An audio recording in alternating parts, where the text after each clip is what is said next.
is Sled Tracks TV, presented by Sled Tracks.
Hej och välkommen till Sled Tracks stora lösnutest med 600 maskiner 2024. Vi befinner oss i vackra Jorm, fantastisk fjällmiljö och vi har haft otroligt varierande väder och förhållanden här under de här dagarna. Det har varit lite regn, det har varit snöstorm och vi har haft solsken. Ja, det har helt enkelt varit utmanande. Men vi har haft riktigt kul på de här skotrarna och vi vill tacka några som har gjort det här testet möjligt. Och först ut är Lodex som har hjälpt oss med transporten av maskinerna ut till vår testmiljö. Sen vill vi passa på att tacka Frostvikens skoterklubb. Det är de som håller i området där vi har kunnat vara och testa de här maskinerna nu under den här perioden. De har även en hemsida som heter vinterturism.se. Där ser man vilka områden som är lovliga och där kan även se lite grann hur terrängen ser ut. Sen vill vi passa på att ge ett stort tack till Artiket från Catalysten också. Skulle även vilja tacka BRP Sverige och Octan som har lånat ut BRP-maskinerna för det här testet. Och även tack till Polaris Scandinavia som har lånat ut Kausen och till Fjällfjöset som har lånat ut den här summiten till oss. Ja, men bara för att det är 600 så betyder det inte att det inte är actionfyllt avsnitt. Det kan man få ta del av nu. Vi har blivit otroligt imponerande och de levererar fantastiskt mycket rolig körning och glädje bakom styret. Så häng med nu på största 600-testet i Sled Tracks historia.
Först ut i testet har vi den här Summit Adrenalin 600R. Och något jag reflekterar över bland annat på den, likt som många andra BRP-maskiner, det är ju den här finishen och kvalitetskänslan man får. Bland annat elstarten som den här har monterad. Den sitter ju direkt monterad på vevaxeln, så det är ingen krans som sitter på variatorn, inget skrammel eller missljud, utan det känns väldigt premium helt enkelt. Och motorkaraktären, den är ganska mjuk och linjär gång och så är det ju låg bränsleförbrukning på den. De går ju väldigt snålt och billigt, så den är ju effektiv motor. Vad säger du Jörgen om just den här maskinen? Ja, men, det är en lättkörd och trevlig modell och för det tränade ögat, ni som ser det här, så den består ju nu i en 146 sexa. Vi började ju testet med en 154 så har vi faktiskt fått känna på båda modellerna. Men tyvärr så hände en liten incident så vi var tvungna att byta maskin. Men det är en jäkligt trevlig maskin. Men det är en mysig karaktär på den. Ja. Känns lättkörd. Ja, absolut. Jag skulle flika in där. Jag tycker nästan det här är en perfekt instegsmaskin till lösningskörningen också. Den är ju som du säger väldigt lättkörd. Den överraskar inte så mycket utan det känns trygg. Det är lätt att få omkring på skrå. Ja, exakt. Den är inte extrem på något vis, men väldigt trygg och behaglig. Och sen, den känns ju väldigt komplett. Och vill man förändra den, Evelina, vi pratar lite om det. Man kan ju... Ja, BRP har ju väldigt mycket tillbehör och speciellt Linköfästena, de är ju otroligt bra. Där kan man ju sätta både dubbeldyna om man vill åka fler eller packväskor. Och man kan verkligen förändra den ut efter vem som kör den. Ja, nej, men det är vi ganska överens om. Så det är en väldigt trevlig modell. Inte extremast i gänget, men en riktigt fin maskin.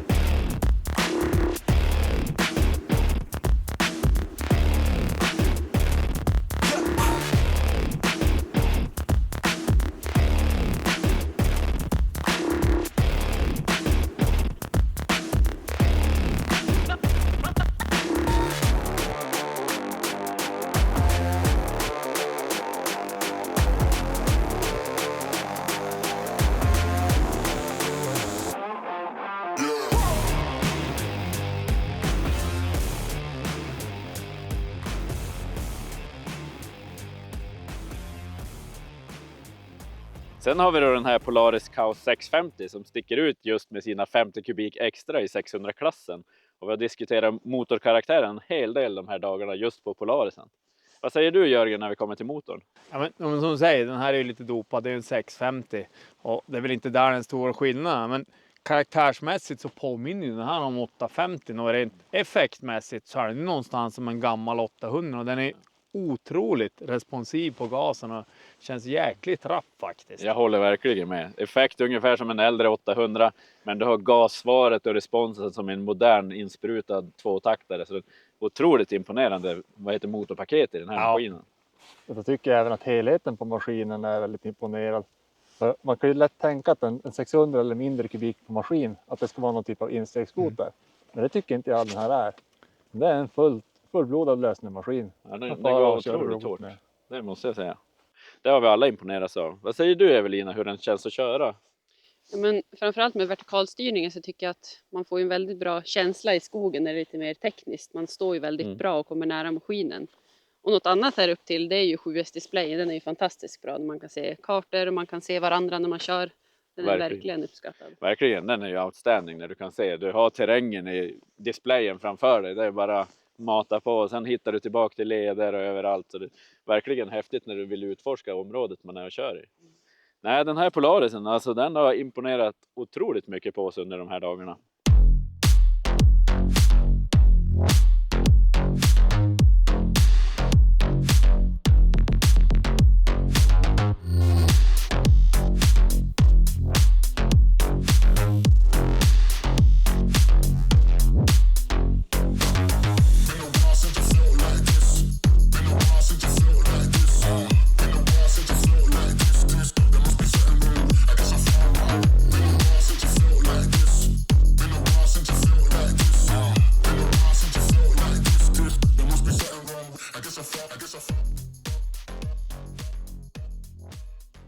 Näst på tur har vi en otroligt spännande modell. Det är Articats nya Catalyst.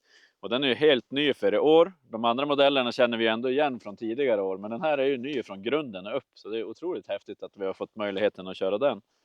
Vad säger du, Evelina? Vad har du reflekterat över när vi var och testade de här? Ja, men jag körde ju Artic i fjol och jag trivdes jättebra på det chassit också. Men det här är ju liksom nästa nivå när de har gjort hela skoten liksom smalare. Allt från kåpor, tank, dyna, fotsteg. Den blir ju riktigt, riktigt lättkörd. Ja, men otroligt. Jag håller med dig där, verkligen. Vad säger du, Jörgen?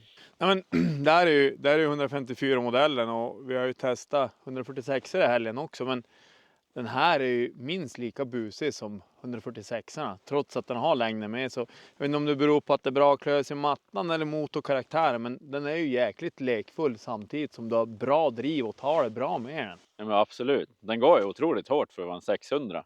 När den kommer upp i varv framförallt så den får andas ut, då känns det som det är rätt mycket att åka med. Ja, absolut. Vad säger du Henke? Du har ju testat den också lite tidigare. Precis. Ja, jag ska säga att det är ju en väldigt spännande maskin att få sätta tänderna i. Och vi ser ju även nyheter på den här som exempel i fotstegen som är komposit. Jag är väldigt imponerad över det. Man har bra grepp i dem i det här utförandet. Och skulle man vilja ha ett par styvare fotsteg eller annat material, då har de även aluminiumutförande. Så även på den här har man mycket tillbehör. Ja. De är nya attacksystemet så man kan ge dit väskor eller annan utrustning på tunneln. Ja. Och skulle olyckan vara framme kan man ju byta fotsteg utan att man behöver byta ett chassi. Så det är otroligt smart. Ja, jag har känt mig väldigt hemma på den här modellen. Fast den är helt ny så första svängarna så känns det som den här är ju jätteenkel att köra. Man behöver inte så lång invändning på den utan den känns otroligt fin. Så Articen, det är någon maskin som har imponerat otroligt mycket på oss i helgen.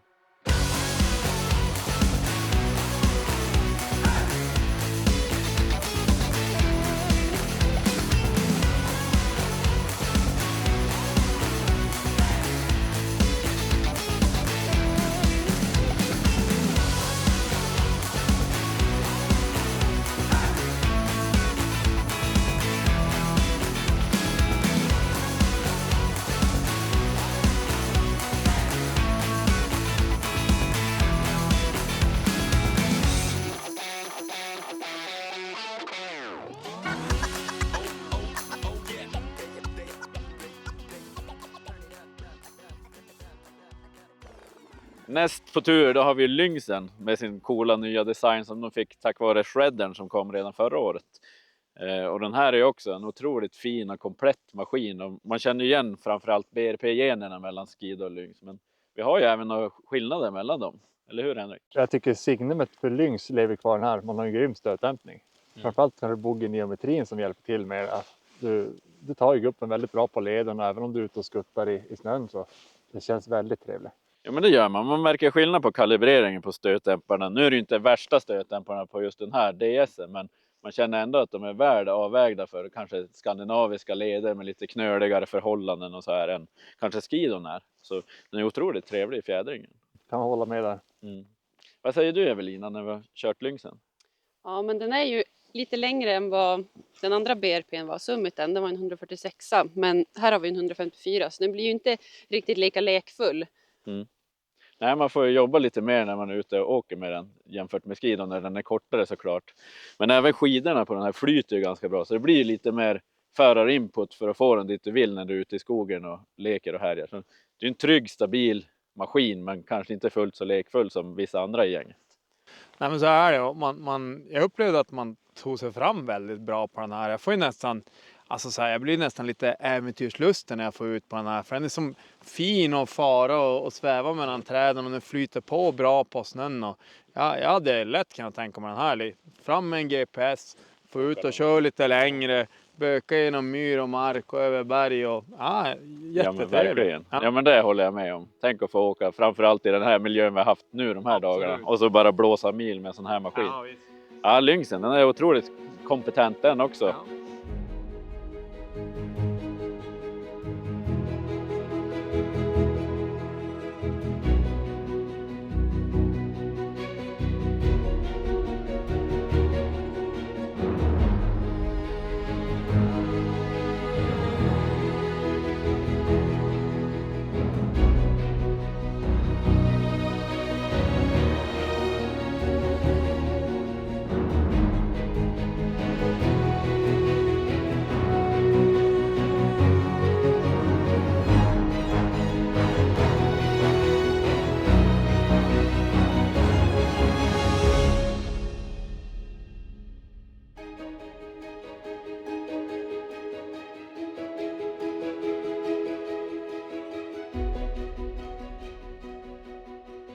Som ni kanske har sett så har det varit otroligt häftiga dagar bakom styret på de här maskinerna. Och diskussionerna under kvällarna det har varit ganska hårda och ibland har vi varit överens om vissa saker och ibland är vi lite mer oöverens. Men vi har ju trots allt kommit fram till ett resultat och det är en maskin som har dragit det längsta strået här i helgen. Vad säger du Jörgen? Vi har ju reflekterat lite över de här skotrarna nu. Ja, men, till att börja med måste jag säga att jag är otroligt positivt överraskad över karaktären som de här 600 levererar. Det är ju riktigt roliga maskiner, alla 4. 600-nivån är ju hög nu med, kan man ju lätt påstå. Ja, men det är de och de blir fort bortglömda i den här hästkraftsjakten med turbomaskiner som har kommit ut på marknaden. Vi har 850 Big Bore, 900 från Polaris och nu kommer Arctic med en 858 nästa år. Men 600 är vi ju ganska överens om att de har imponerat positivt på Absolut. oss. Det är otroligt potenta maskiner trots en lite mindre motor. Ja. Henrik, vad tänker du lite? Jag tycker det var ganska stor skillnad mellan maskinerna också. Så när man ska bedöma det så är det ju lite olika egenskaper man får höga nivåer på. Jag tycker på Lynxen exempelvis, den är lite mer trygg och stabil om man jämför mot Arcticen och Polarisen. Ja. Så att de är lite olika och ja, till slut kommer man överens om vem som var bäst för det. Ja, vi måste ju koka ihop en helhet och det fick vi göra och det har vi lyckats med. Vad säger du Evelina? Vi har ju kört de här några dagar nu. Ja, men alla har ju lite olika smak och det beror ju på vad man har kört tidigare också. Jag som har kört Arctic och Polaris här närmast, jag känner mig mest trygg på dem just nu, men det är olika från person till person vad man har för körstil också.